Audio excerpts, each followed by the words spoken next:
ബന്ധത്തിൽ വായിക്കാം. കൊലോസ്യർക്ക് ലേഖനം 1-ാം അധ്യായം അതിന് 28 മുതൽ വായിക്കാം. 28-29. കൊലോസ്യർക്ക് ലേഖനം 1-ാം അധ്യായം 28-29.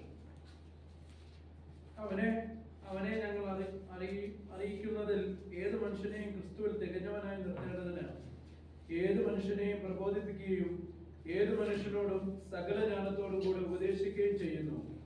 അതിനായി ഞാൻ എന്നിൽ ബലത്തോടെ വ്യാപരിക്കുന്ന അവന്റെ വ്യാപാര ശക്തിക്കൊത്തവണ്ണം പോരാടിക്കൊണ്ട് അധ്വാനിക്കുന്നു. കൊലോസ്യരോട് പറയാണ്, ഏത് മനുഷ്യനെയും ക്രിസ്തുവിൽ തികഞ്ഞവനായി നിർത്തേണ്ടതിന് ഏത് മനുഷ്യനെ പ്രബോധിപ്പിക്കുകയും ഏത് മനുഷ്യനോടും സകല ജ്ഞാനത്തോടും കൂടെ ഉപദേശിക്കുകയും ചെയ്യുന്നു.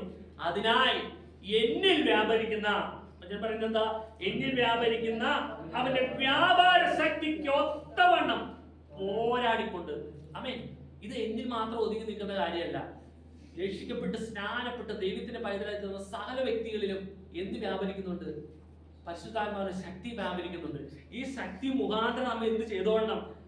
എന്നിൽ വ്യാപരിക്കുന്ന അവന്റെ വ്യാപാര ശക്തിക്ക് ഒത്തവണ്ണം നാം പോരാടിക്കൊണ്ട് അധ്വാനിക്കണം. മേൽക്കും മേലും ബലം പ്രാപിക്കണം. അങ്ങനെ കടന്നു വരുമ്പോൾ നമ്മുടെ കുടുംബം എന്തായി തീരും? എല്ലാവരും സിയോനിൽ ദൈവത്തിന്റെ സന്നിധിയിൽ ചെന്നെത്തും. പോരാടിക്കൊണ്ട് അധ്വാനിക്കണം. നമ്മുടെ കുട്ടികൾക്ക് എന്തെങ്കിലും ഒരു കുറവ് വന്നാൽ നമ്മൾ എന്ത് ചെയ്യണം? എന്നിൽ വ്യാപരിക്കുന്ന വ്യാപാര ശക്തിക്ക് ഒത്തവണ്ണം പോരാടണം പറ്റുമോ? പരിശുദ്ധാത്മാവൊന്ന് പ്രാർത്ഥിക്കാൻ പറ്റുമോ? നമുക്ക് പരിശുദ്ധാത്മാവ് ബുദ്ധിയിൽ പ്രാർത്ഥിക്കാൻ പറ്റില്ലേ?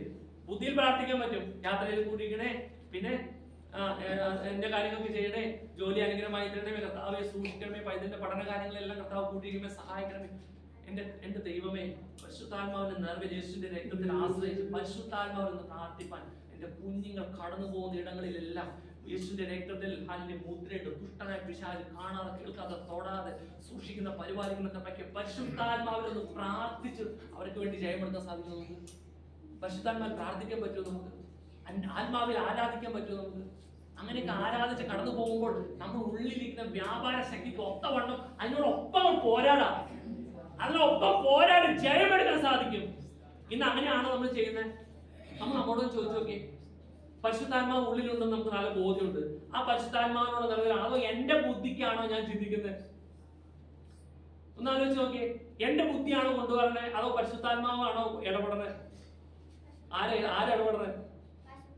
പരിശുദ്ധാത്മാവ്. പരിശുദ്ധാത്മാവിന് വിട്ടുകൊടുക്കണം. പരിശുദ്ധാത്മാവിന് വിട്ടുകൊടുക്കാതെ യഹോവ ഈ വീടിന്റെ രക്ഷകൻ നായകൻ എന്നൊക്കെ എഴുതി വെച്ചിട്ട് ഒരു കാര്യമില്ല. പരിശുദ്ധാത്മാവ് വിട്ടുകൊടുക്കണം. പരിശുദ്ധാത്മാവായിരിക്കണം അവിടെ കാര്യങ്ങൾ നിയന്ത്രിക്കേണ്ടത്. പരിശുദ്ധാത്മാവായിരിക്കണം കാര്യങ്ങൾ സംസാരിക്കേണ്ടത്. അതിനും നമ്മൾക്ക് ചെയ്യും. നമ്മൾ വ്യാപരിക്കും. നമ്മൾ എന്താ ചെയ്യുന്നത്? എന്നിൽ വ്യാപരിക്കുന്ന പരിശുദ്ധാത്മാവിന്റെ ശക്തിക്ക് ഒത്തവണ്ണം പോരാടിക്കൊണ്ട് എന്ത് ചെയ്യും? അതിന്മേലെ ഒരു ജയമെടുക്കും. പോരാടിക്കൊണ്ട് അധ്വാനിക്കും. ആ അധ്വാനം വെറുതെ ആകിയില്ല. കാരണം ആരാ നമ്മോടൊപ്പം ഇരിക്കുന്നത്? ദൈവത്തിന്റെ ആത്മാവ്. ദൈവത്തിന്റെ ആത്മാവ്. ആമേൻ. ദൈവത്തിന്റെ ആത്മാവ് നമ്മോട് കൂടെ ഇരുന്ന് നമ്മെ സഹായിക്കുകയാണ്. ഈ ഒരു സഹായം കൊണ്ട് എന്നെ കേൾക്കുന്ന പ്രിയമുള്ളവരെ, ഇത് നമ്മെ യോഗ്യരാക്കി തീർക്കും. എന്തിനാണ് യോഗ്യരാക്കി തീർക്കുന്നത് അറിയുമോ? സിയോനിൽ ദൈവസന്നിധിയിൽ ചെന്നെത്തുവാൻ നമ്മെ യോഗ്യരാക്കി തീർക്കും. ആ വലിയനായ ദൈവത്തിന്റെ ശ്രേഷ്ഠത നമുക്ക് എത്ര സ്തുതിച്ചാലും മതി വരികയില്ല. കാരണം അതുപോലെയാണ് പരിശുദ്ധാത്മ നമ്മോട് ഇടപെടുന്നത്. ഇന്ന് കാലങ്ങൾ കടന്നുപോയി. നമ്മൾ കുഞ്ഞുങ്ങളാണെങ്കിലും പണ്ട് കാലത്ത് അപ്പന്റെ സ്വരം കേട്ടാൽ അമ്മയുടെ സ്വരം കേട്ടാൽ ശാന്തരാകുന്ന മക്കൾ ഇന്ന് അപ്പന്റെ സ്വരം കേട്ടാൽ ഒരു അനക്കമില്ല, അമ്മയുടെ സ്വരം കേട്ടാൽ ഒരു അനക്കമില്ല. ഇന്ന് നേരെ തിരിഞ്ഞു. മക്കളുടെ സ്വരം കേട്ടാൽ മാതാപിതാക്കൾ സൈലന്റ് ആകുന്ന കാലഘട്ടത്തിലേക്ക് മാറി. ആലോചിച്ച് നോക്കിയേ. ഇന്ന് എവിടേക്കാ നമ്മൾ പോയിക്കൊണ്ടിരിക്കുന്നത്? എവിടേക്കാ നമ്മൾ നമ്മൾ മുന്നോട്ട് പോയിക്കൊണ്ടിരിക്കുന്നത്? എന്നിൽ വ്യാപരിക്കുന്ന പരിശുദ്ധാത്മാവിന്റെ ശക്തിക്ക് ഒത്തവണ്ണം പോരാടിക്കൊണ്ടാണോ ഞാൻ എന്തെങ്കിലും ജീവിക്കുന്നത്? നോക്കണേ. ആണോ? പരിശുദ്ധാത്മാവിന്റെ ശക്തിക്ക് ഒത്തവണ്ണമാണോ? ആമേൻ. മക്കളെ ഭയന്ന് ജീവിക്കുന്ന എത്ര കുടുംബങ്ങളുണ്ടെന്ന് അറിയാമോ? മക്കളെ ഭയന്ന് ജീവിക്കുന്നത്. അതിന് കാരണം എന്താ? ബാലൻ നടക്കേണ്ടുന്ന വഴിയിൽ അവനെ അഭ്യസിപ്പിക്കാതിരുന്നാൽ പിന്നെ എന്ത് ചെയ്യും? ബാലൻ വലുതായി കഴിയുമ്പോൾ ബാലൻ നമ്മെ നയിപ്പിക്കും. ബാലന്റെ ഇഷ്ടത്തിന് നാം ഓരോരുത്തരും ചൂട് വെക്കേണ്ടി വരും. പക്ഷെ നമ്മളിൽ വ്യാപരിക്കുന്ന വ്യാപാര ശക്തിക്ക് ഒത്തവണ്ണം പോരാടിക്കൊണ്ട് അധ്വാനിച്ചാലോ? ആമേൻ. മക്കൾക്ക് വേണ്ടി പ്രാർത്ഥിക്കുന്ന മാതാപിതാക്കളെ കണ്ടിട്ടുണ്ടോ? ഒരു നിമിഷമെങ്കിലും അവരുടെ ദേഹത്ത് കൈവച്ച് പ്രാർത്ഥിക്കുന്നവര്. അവരെല്ലാം കിടന്ന് നല്ല ഉറങ്ങുന്ന സമയത്തൊക്കെ ഒന്ന് പ്രാർത്ഥിച്ചു വിടുന്നത്. മക്കൾ വീട്ടിൽ ഇറങ്ങുമ്പോൾ തുടങ്ങിയിരുന്ന് പ്രാർത്ഥിക്കുന്ന മാതാപിതാക്കൾ കണ്ടിട്ടുണ്ടോ? അവർ ഓരോ ഭക്ഷണം ഉണ്ടാക്കണം മക്കൾ നിമിഷം നേരം കൊണ്ട് പ്രാർത്ഥിക്കുന്നുണ്ടോ? അങ്ങനെയൊക്കെ പ്രാർത്ഥിക്കാൻ നമുക്ക് സാധിക്കണം. അങ്ങനെയൊക്കെ നമുക്ക് പ്രാർത്ഥിക്കാൻ സാധിക്കുന്നില്ലെങ്കിൽ നാം എന്നോട് തന്നെ ചോദിക്കണം, എന്നിൽ വ്യാപരിക്കുന്ന വ്യാപാര ശക്തിക്ക് ഒത്തവണ്ണം ഞാൻ പോരാടുന്നുണ്ടോ? അതോ എനിക്ക് തോന്നിവണ്ണമാണോ ഞാൻ ജീവിക്കുന്നത്?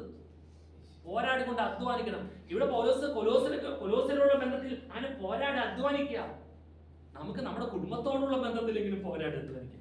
എനിക്ക് കുടുംബത്തോടുള്ള ബന്ധത്തിൽ കുടുംബത്തിന്റെ ഓരോ ആവശ്യങ്ങളും മനസ്സിലാക്കി അതിനുവേണ്ടി ദൈവത്തോട് പ്രാർത്ഥിച്ച് അതിന്മേൽ ഒരു ജയമെടുത്ത് പ്രബോധിപ്പിക്കാൻ സാധിക്കില്ലേ? എനിക്ക് അങ്ങനെയും സാധിക്കില്ലേ? ഇനി എന്റെ കുടുംബത്തെയും ഞാൻ എന്ത് ചെയ്യണം? ആ വ്യാപരിക്കുന്ന ശക്തിക്ക് ഒത്തോണം പോരാടിക്കൊണ്ടിരിക്കണം.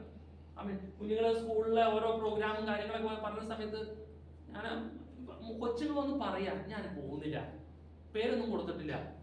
ഈ ആനുവൽ പ്രോഗ്രാം ഉണ്ടല്ലോ, എന്താ പറഞ്ഞേ, ആനുവൽ ഡേ കണ്ടോ, കൊച്ചു പറഞ്ഞോ, എനിക്ക് ആ പേര് പറയാൻ കിട്ടിയില്ല. അത് ഞാൻ കൊച്ചുങ്ങൾ കൊണ്ടാന്ന് തോന്നുന്നു. കാരണം അവിടെ ഇതൊക്കെ നടക്കണ എന്താ, പാട്ടും കൂത്തും സിനിമ പാട്ടും ഇതൊക്കെ വെച്ചിട്ട് നിങ്ങൾ ഡാൻസ്. ഇപ്പൊ ഇവരവിടെ പോയി നിന്ന് എന്ത് ചെയ്യും? ഇവരുടെ മനസ്സിലേക്ക് എന്താ കുതിക്കരുത്? എന്നിട്ട് ഞാൻ ഈ എന്നിൽ വ്യാപരിക്കുന്ന പരിശുദ്ധാത്മാവിന്റെ ശക്തിക്ക് ഒത്തോണം പോരാടിക്കൊണ്ടേ ജീവിക്കുന്നത് ഞാൻ പറഞ്ഞു, ഞാൻ ശുദ്ധ പൊട്ടത്തിലല്ലേ പറഞ്ഞത്. അത് മനസ്സിലാക്കിയിട്ട് ഞാൻ എന്ത് ചെയ്യും? കൊച്ചു തന്നെ പിള്ളേർ തന്നെ പറഞ്ഞു തുടങ്ങി, ചക്കര തന്നെ പറഞ്ഞു തുടങ്ങി, വേണ്ടാന്ന് പറഞ്ഞു തുടങ്ങി, മോണിറ്ററും പറഞ്ഞു തുടങ്ങി, വേണ്ട പോണില്ല എന്ന് പറഞ്ഞു തുടങ്ങി. പേരൊന്നും കൊടുത്തിട്ടില്ല, പ്രോഗ്രാമിനൊന്നും പേരൊന്നും കൊടുത്തിട്ടില്ല.